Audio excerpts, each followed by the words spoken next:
Money is a very sophisticated control system because it requires almost no energy input. People are directed by chasing money incentives, but this power through chronic overuse, when it reaches this point where no matter how much money is created, it's not translating into actual economic growth, then it goes into a financial bubble, and then you get the major collapse of the whole system. Then they must have a plan to stay in control through that collapse, which will require physical control over people through the reset, because the money control system has broken down. So this is why you have a period of terrible instability. So as we were entering the 20th century, velocity money was collapsing, then the Qing dynasty collapsed. It's a global phenomena that ended dynastic rule in China. Then in the period 1914 to 1918, the Turk-Ottoman Empire collapsed, the Austro-Hungarian Empire, the Russian Empire,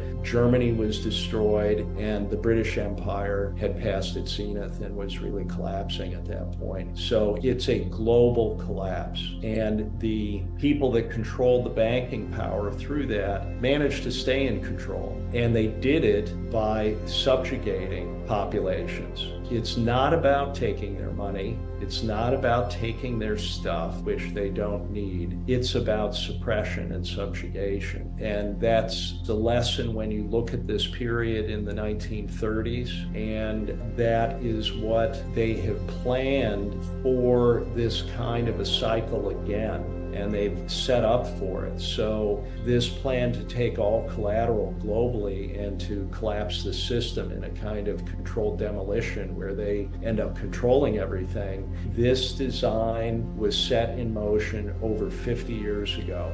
It may have had a longer planning horizon than that, but we can see actual concrete steps beginning in the 1960s with dematerialization. So when this is unfolding, this wave of insolvencies, and it creates an urgency to take the collateral, people will be terrified. They will be panicked. And we know that fear shuts down critical thinking. So people will be in panic mode. I've always been interested in what happened in the 30s because of talking about these things with my father who lived through that and what I saw happening in Cleveland when I was a boy. I'd try to talk with anyone who had lived through that time. And I asked my aunt what had happened in the 30s, and she said, well, suddenly no one had any money. And I said, what do you mean? How could that be? And she said, well, no one had any money, and even wealthy families didn't have any money. And she knew families in which their daughters had been going to private schools and they couldn't afford to go back to school. When you really look at what happened there, if you close all the banks, which is what FDR did, he suddenly literally closed all the banks, and then only certain banks were allowed to reopen, which were the ones controlled by the Fed. Well, then suddenly no one had any money. It's not hard to imagine when it's all just shut down suddenly. And then you have the problem that there was a drop in price level, drop in activity, and they kept the economic activity very suppressed for years. And I know that from family history through the 30s. My grandfather's engineering business, I know from a family letter, by 1936, which was 3 years after the banks had reopened, there was still no business. 3 years later, they managed to get through this, both sides of my family, because they had no debt. People were more conservative then, but it was very difficult. Now, the other thing that happened was the Federal Reserve was set up with a kind of inevitable logic that they would have to take the gold from the public, which was, of course, the monetary asset backing everything then. So the gold of the public was confiscated under the complaint that the public was hoarding the gold. But then what did the Fed do with it? The Fed hoarded the gold and did not use it to expand credit. They kept the conditions tight. So what do we have this time around? Gold is not the underlying collateral in this system. It's all securities globally. So they will be taken under the argument that, well, we have to save these systemically vital institutions so that we can restart the economy again. How could we restart the economy if they are not protected? So that will be the reason given. And it's like a game of Monopoly where all of the pieces, all of the money on the board are pulled back to the bank, and then they say, let's start a new game. And we'll start over from the basis that we have everything and you don't. So would you like to borrow something? And this is what the CBDC, the central bank digital currency, will be. It will be very difficult for people to refuse to use it because they literally won't be able to eat. They will have an app they can download. This will be the help. This will be the cavalry riding to the rescue. Just download this app and you can load your phone with some currency to allow you to go buy milk. But every time you use that, you are actually borrowing money from them. They have you. Again, it will happen very fast. This will unfold in a very frightening crisis kind of environment, and people will have difficulty refusing. And that's why it's so important to spread this awareness of this beforehand so that people understand what is happening and so that people can become engaged in this all the way to the top of the system. It has the potential to activate very capable people all the way to the top of the system. It has the potential to unify people against this.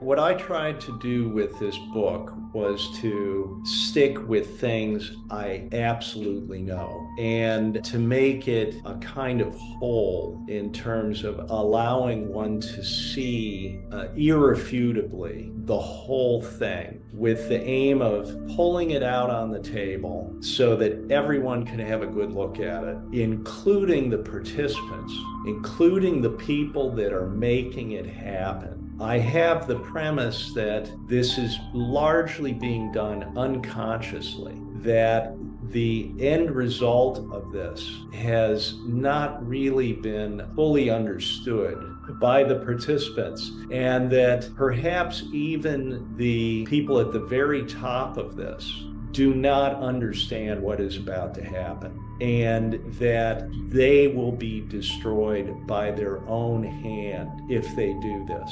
So it's the result of a kind of inevitable logic that they have to control everything, that has now been taken to the ultimate degree where one can see, while it's an intelligent design, it is literally insane to actually do this because no one wants this. And that the people that have inherited this ownership layer at the very top, they did not design this. They did not put it in motion. They have allowed the juggernaut to continue. There has been no pruning in the garden. There's been no oversight. It's literally never been looked at, never been checked. It is basically run out of control unconsciously. So we have to make it conscious all the way to the top of the system. Now, another way I think about this is they study us. We have to try to imagine who we're dealing with here. So I'm getting into conjecture about this. I have known people pretty high in the system. I have this idea that people are intimidating if you have not met them. But once you've met them, you see that they are just people. And I think we have to understand these are just people. They are not lizards eating babies like potato chips. That is not helpful to think of it that way. So they are actually not particularly capable people. So there is a head of the snake, but it can't do anything alone. It is reliant on the muscle beneath the head of the snake to do everything for it. And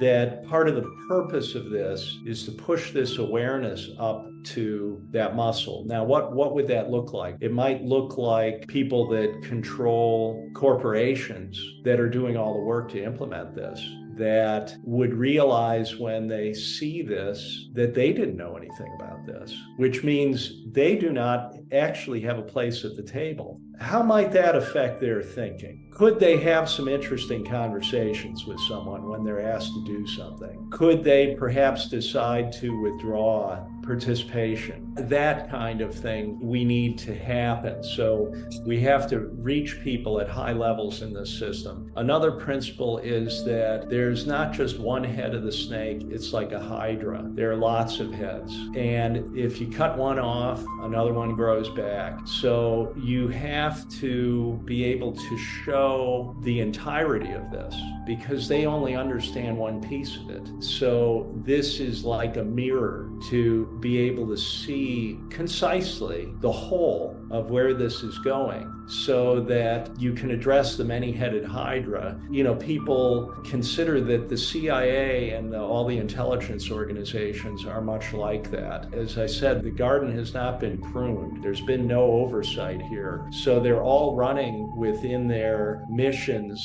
essentially out of control. Those people also need to be aware of where this is going. Now, there are people that are actual criminals, that are killers in this, but they are not the people running things. Actually, if the money is just cut off to these entities, it stops.